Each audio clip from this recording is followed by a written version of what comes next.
ئازان خۆشەویستانمان تەورێکی دیکەمانە بێت لە تەوری دومی بەرنامەکەماندا لەگەڵتان دەبین باز لە ئادابەکانی قەرزپێدان قەرز وەرگرتن دەکەین لە ئاینی پیرۆزی ئیسلامدا زانین پێویستە موسڵمان تاکی موسڵمان چۆن مامەڵە لەگەڵ ئەمەدا بکە کەمە بابەتێکی زۆر گرنگە ڕۆژانە لە نێوان تاکەکانی نێو کۆمەلگادا ڕوودەدات و گومانیشی تێدانە پێدانی قەرز خێر و بەرەکەت و چاکەیەکی زۆر دەنووسرێت بۆ کەسێک کە قەرزەدادە کەسێکی دیکە لە کاتێکدا کە ئەو پێویستێتی کە دواتر باز لە فەزڵ و گەورەیەکەی دەکەین گفتوگۆ لەگەڵ میوانەکەمان دەکەین بەڕێز مامۆستا موسلح عەبدوڵڵا بانخواز مامۆستاگیان سڵای خوا لێبێ سپاس بۆم دەرفەتە.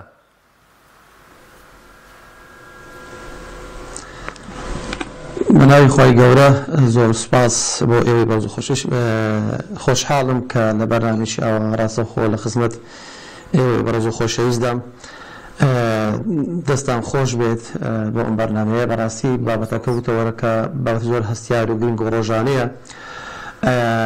من داوا لە بەرزەکەمەک و پێشنیارێک ئەگەر بکەی ئەو بابەتە زیاتر گرنگی پێ بدرێت ینی تەنها بە چەند کاتژمێرێک کۆتایی پێنێدرێت بابەتەکە زۆر هەستیارە پەیوەندی بە ژیانی ڕۆژانەی کۆمەلگەوە هەیە بۆتە کێشەیەکی کۆمەڵاتی گەورەش مەسەلەی قەرزدان و قەرز وەرگرتنەوە. بۆیە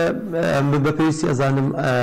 ئەم بەرنامەیە ینی چەند کەسانێکی تر و مامۆستایانی تر بێن قسەی لێ بکەن ینی وەکو سیسیلێک لێ بێت تەواو حەقی خۆی پێ بدرێت. وەکو گوتم ئەم بەرنامەیە لەوانەیە بتوانێت زۆر کێشەی کۆمەڵایەتی چارەسەر بکات ئەگەر خەڵک پابەند بێت بە بنەماکانی شەرعەوە لە ڕێگەی ئادابەکانی قەرزدان و قەرز وەرگرتنەوە کە ئێستا زۆر بڵاوە. بۆیە بە پێویستی ئەزانم ینی ئەم بابەتە زیاتر حەقی پێ بدرێت ئێوە دەتوانن لە ڕێگەی بەرنامە و پرۆگرامی خۆتان بەرنامەیە پلانێکی بودانێت کە زیاتر حەقی پێ بدەن بۆ ئەوی خەڵک بەرچاوی ڕوون بێ زانیاری هەبێت معلوماتی هەبێت ئەم بابەتە چۆنە چونکە ئەم بابەتە تەواو بابەتێکی شەرعیە فقهیە و زۆر قسەی لەسەر کرایە چەندین ئاەت و فەرمودەی لەسەرن و بەشێکی گرنگیشە لە مەسەلەی عیبادەت یعنی عیبادەت تەنها نوێژ و ڕۆژوو نییە بەڵکو چەندشی عیبادەت زۆر لەوە فراوانترە. یەک لەوانە پێدانی قەرزە ینی قەرزدان بە خەڵک و چۆنێتی قەرزەکە وەرگرتنەوە ئەوانە پێویستە ئینسانی موسڵمان زانیاری تەواوی هەبێت لەسەر ئەم بابەتەیە بۆ ئەوەی لەسەری قەردار نەبوونەوە چونکە ئەم بابەتە بەڕاستی ئێستا وای لێ هاتیان خەڵکانێک ناتوانن قەرز بدەن ناوێرن ینی خوان لێ ئەپارێزن. بۆیە ئەم بابەتە پێویستە خەڵک بەباشی بیزانێ فێری بێت. مەسەلەی قەرز بابەتێکی تەواو شەرعیە چەندین ئاەت و حەدیسی لەسەرن بۆیە خۆی گەورە لەبەر گرنگی بابەتەکە هەیەک ئاەتێکی هەر بەناوی ئاەتی دەین قەرزدان و چەندین ئاەت و حەدیسی تریش هاتوون دەربارەی قەرزەوە چەندین فەرمودە هاتوون دەربارەی قەرزەوە بەداخەوە موسڵمانان لەمەڕۆ ینی ئەو بابەتیان فەرامۆش کرد وەکو پێویست گرنگیان پێ نەدایە یان معلوماتی نازانێت. بۆیە لە دەرەنجامە ئەبینین کێشەی گەورەی کۆمەڵایەتی بە دوای خۆی دادینیت چونکە یەکێک لە شتانی کە زۆر گرنگە بەلای پەروەردگارەوە حفظی مالە. یەک لە بنەماکانی شریعەت کە هاتیە چی حفظی مالە بێ ئەو ماڵە حفظ بکرێت پارێزراو بێت بەڵام کاتێک کە پارێزراو نابێت لەلایەن مرۆڤەکان لەلایەن موسڵمانانەوە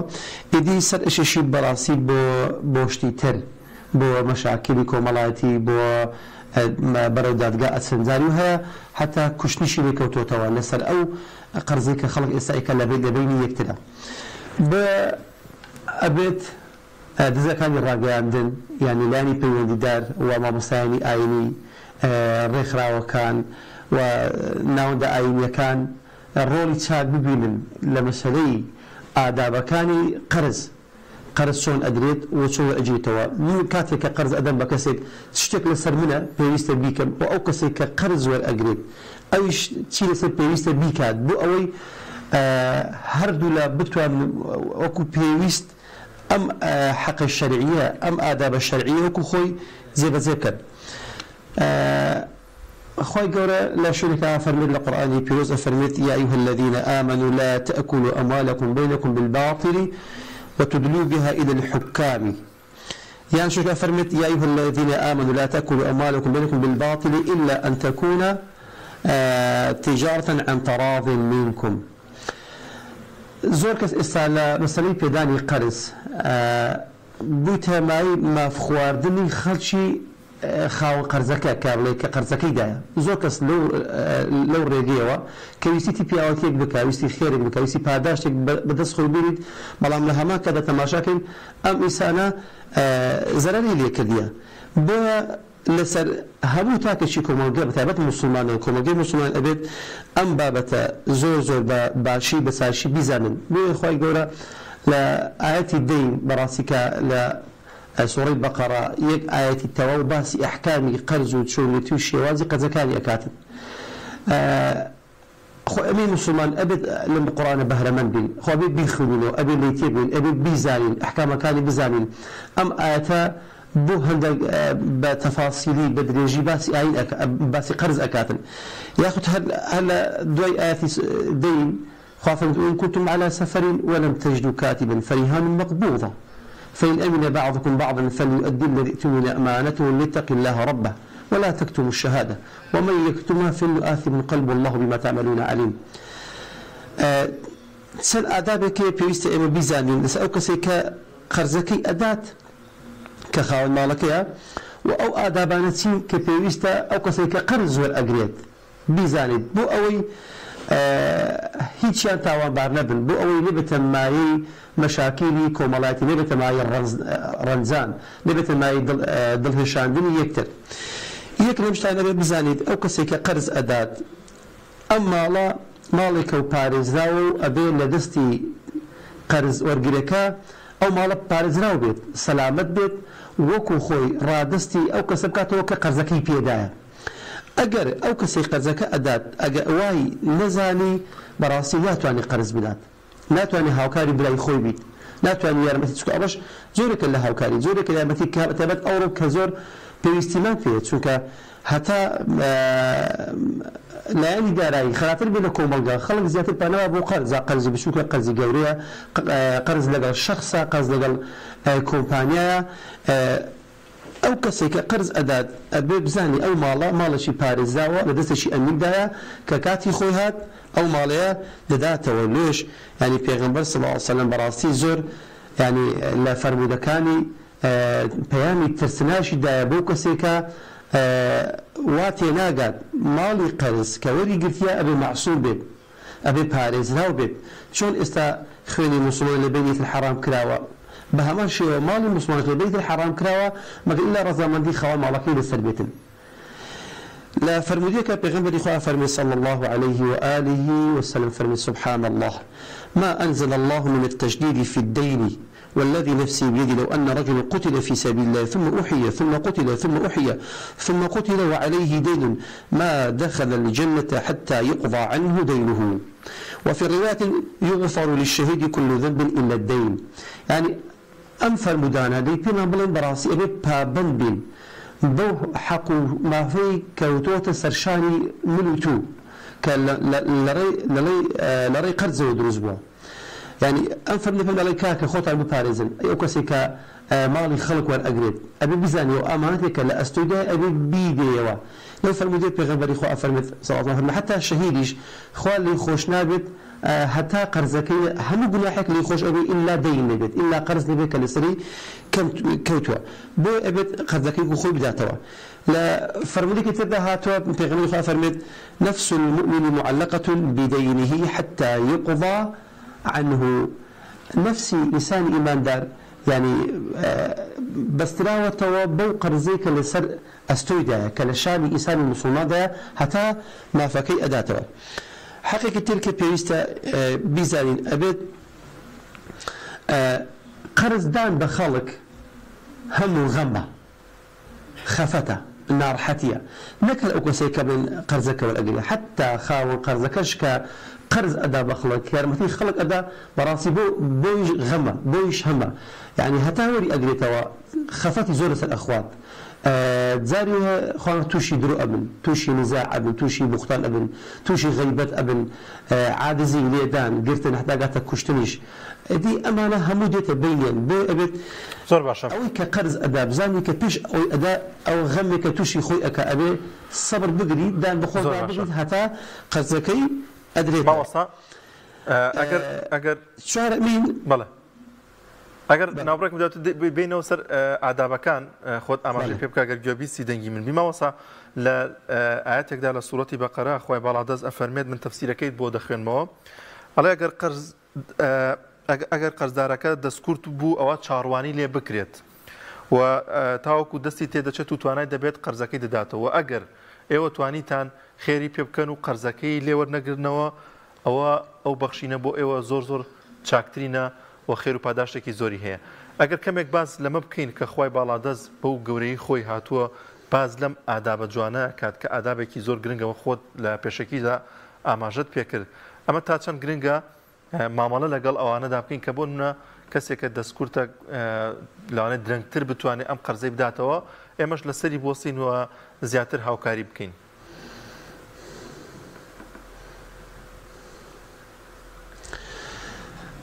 بەڵێ کۆمەڵی ئاداب هەیە وەکو باسم کرد لەسەر ئەو کەسێکە قەرزەکە ئەدات لەسەر ئەو کەسێکە قەرزەکە وەرئەگرێت یەکێک لەو ئادابانی کە ئەکەوێتە سەر ئەو کەسێکە قەرزەکەدا بەڕاستی بریتە لە چاوەڕێکردنی ئەو کەسێکە قەرزەکەی وەرگرتیە قەڵکو گوتم قەرز خێرێکی گەورەیە وەکو عیبادەکە تەماشایکەن عیبادەتی زۆر گەورەیە بۆ ئەبێت ئەو کەسێکە قەرزەکە ئەدابێ یەکەمین جا تەماشا کات ئەوە عیبادەتێکە ئەیکات مثلا چۆن ئەبێ نوێژ عیبادەتە ڕۆژ و عیبادەتە خودی پێدانی قەرز عیبادەتێکی گەورەیە ئەگەر لە ڕووی عیبادەتەوە تەماشا نەکەرانە خەڵک نەتوانێت ئەم قەرزێ بداتن جا یەکێک لەو ئادابان ئەوەیە کە چاوەڕێی ئەو کەسە بکات کە قەرزەکەی پێدایە ئەگەر دەستکورد بوو فعلەن نەیبوو توانای نەبوو قەرزەکە بدات بەڕاستی ئەبێت چاوەڕێی بکات هەتا ئەو کەسێک کە قەرزەکەی وەرگرتووە دێتە دەستی یعنی پەلەی نەکات لەم ڕۆژەوە بەڵێ چەندین ئاەیە چەندین فەرموودە هاتوونە کە پێغەمبەر صلی الله علیه و سلم باسیەوە کات کە كسي قرضك ما من مسلم يقرض مسلما قرضا مرتين إلا كان كصدقتها مرة پیغمبر إخوة أفرمي في هكسي إذا قرض دا بكسك وك أوايك أو قرضيا بصدقة بو حسابة أفرمي هر كسي قرض دا بمسلمانك أفرمي حتى أو روجي أي داتا وقرزكي بقت همو أو دل مسلتاني كوري قرتون همو أجرو باداش بو أو كس أنوسيك قرزكي بيدايا تسيدك كسك بنو أجر مليونك بقردابي بكسك أم مليونك تن سنتو تن فلوسو تن درهم ديناري كدايا وتن روج تأخير بوا حتى أو كاتك أدريتوا هم روجي أو مسلمان لأجر خير باداش دايا أم خير دور عظيم خوكاتك كمسلمان قرزك أدا بكسك يعني طموحي أو خير باداش تهي بلا أمره زۆربەی قەرزەکان بوونە مای مەشاکیل لە باتی خێرەکەی دەستکەوێت وەکو گوتم بەڕاستی تووشی گوناحیش ئەبێتن چونکە خوا فەرمووی ئین کان ذو عسرة فنظرة إلى مەیسەرە ئەگەر کەسێک مەسەڵەن بۆ نمونە نەیبوو لە دەستی دانەبوو با چاوەڕێ بکات تا ئەو کاتەی دێتە دەستی کە هاتە دەستی بە ئەو کات قەرزەکەی خۆی بداتەوە پیغمبر خدا فرمود من سره أن ينجيه الله من كرب يوم القيامة وأن يظله تحت عرشي فلينظر معسرا فرمي هكسك أجر حز أكاد لنا خوشي أجري قيامة دوار روش رزقار بيتو لنا خوشي قيامة رزقاري بيتو وأخوة بيخات الجير سيدريك لجر عرشي خويا أفرمي بعد ساور بكاتن أويك قرزكي ليوربتوا بعد ساور كتادي بيت ئەوزۆر حەزی مفەرموودی ماوەسەیان دەفەتمان زۆر کەمە ئەگەر کەمێکیش باز لە ئادابەکانی تەنها شتێک نییە ینی مامەڵە بن لێوە دوو کەس بەڵێ ماوەسەیان ئەگەر باز لە ئادابەکانی ئەو کەسە بکەین کە قەرزەکەی وەرگرتووە پێویستە ئەم چۆن مامەڵە بکات ئەوەی کە زۆر دەرفەتمانە پێم خۆشە بابەتەکان تۆزە کەمتر کورتکرد بێتەوە زۆر باشە بێ من پێم گوتی کاتەکە ڕاستەکەین کاتەکەمان بەشی زۆر زیاترە کات ئەنیە بۆیە زیاتر بەڵام شوازی بەرنامەکەمان بۆ شوازە ئەبێت فەرماوە سەگیان بەڵێ من بە کورتی هەر ئاماژە بەسەر شتێک ئەەکەم کە پێویستە ئەو کەسێکە قەرزەکەی وەرگرتی چ بکاتن یەکەم ڕاستی ئەبێت بزانی ئەوە ئەمانەتێکە لە ئەستۆیدایە ڕۆژێک ئەبێت بیداتەوە ئەمانەت خۆی بابەتێکی گەورەی ئێرە شوێنی باسکردنیە کە زۆر قسە لە هەڵەگرێتن ئەوە بزانی ئەوە ئەمانەتێکە لە قەرزی لە ئەستۆیدا و ئەبێ ئەو ئەمانەتە و خۆی جێبەجێ بکات. دومین ئەبێت بەو شێوە تەماشاکاتن کابرای قەرز وەرگریش کاتێککە قەرزەکە ئەداتەوە ئەویش خاوەن ئەجر و پاداشتە تەنها دانەوەی حەق نییە.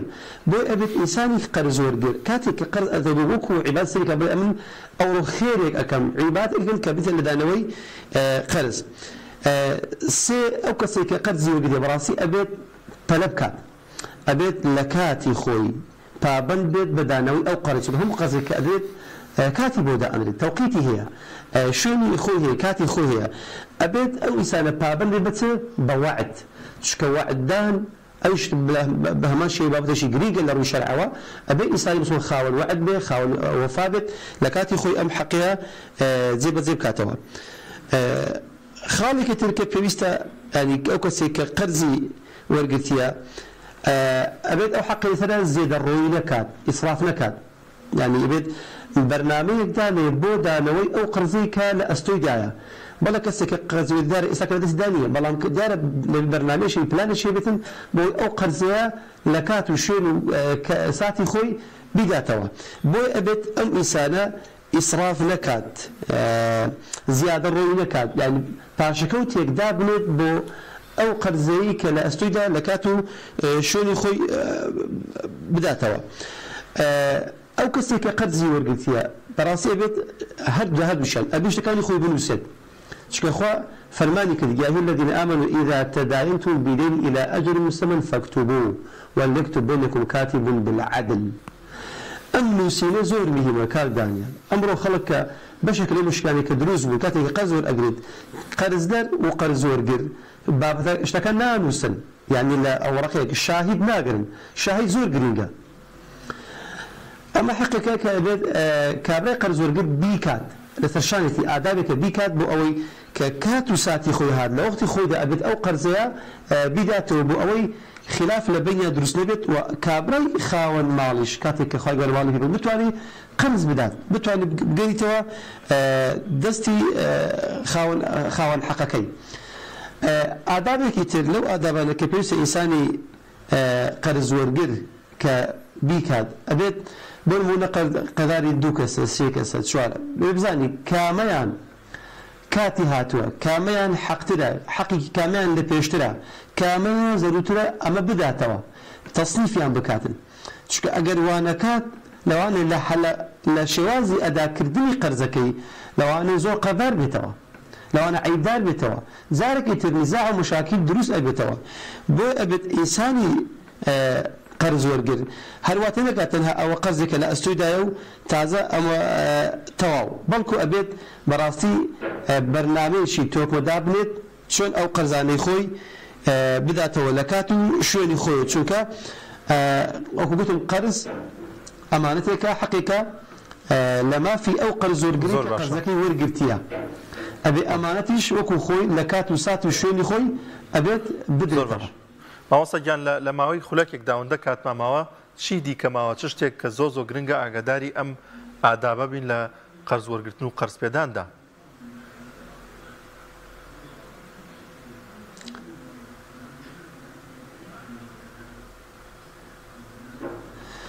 والله ئەگەر سەیری آياتك دين بكين كخافة وإن كنتم على سفر ولم تجدوا كاتبا فرهان مقبوضة في أين بعضكم بعضا فليؤدي الذي اؤتمن أمانته وليتق الله ربه. لباسي كوتاي آياتك كباسي أحكام كان قرز أكاد أفرمت وليتق الله ربه براسي إنسان أجد تقوى إخوة لدلي زي جيربو هم مشاكل هم يشارة سلكات خوي جورا أحكام كان قرض شيء بس تو بس بتقوى إخوة بخو بارزي لا نشكان دلي سورة كان خوي جورا يعني كسك أجرهاتو أحكام كان قرض شيء بس ذاك بالله لم بشا تقوى جناو لاخي خوي داناك أو تقوى وأكد أم مشاكل دروس نبت أم بابتها ضبط كات. بالله زور سپاس كين بريز ما وستا مسلم عبد الله بانخواس ل شاری سۆران و بەشازێکی ڕاستەوخۆ لەگەڵمانە و سپاس بۆم دەرفەتە خۆی گەورە پاداش بێتەوە مامۆستاگیان.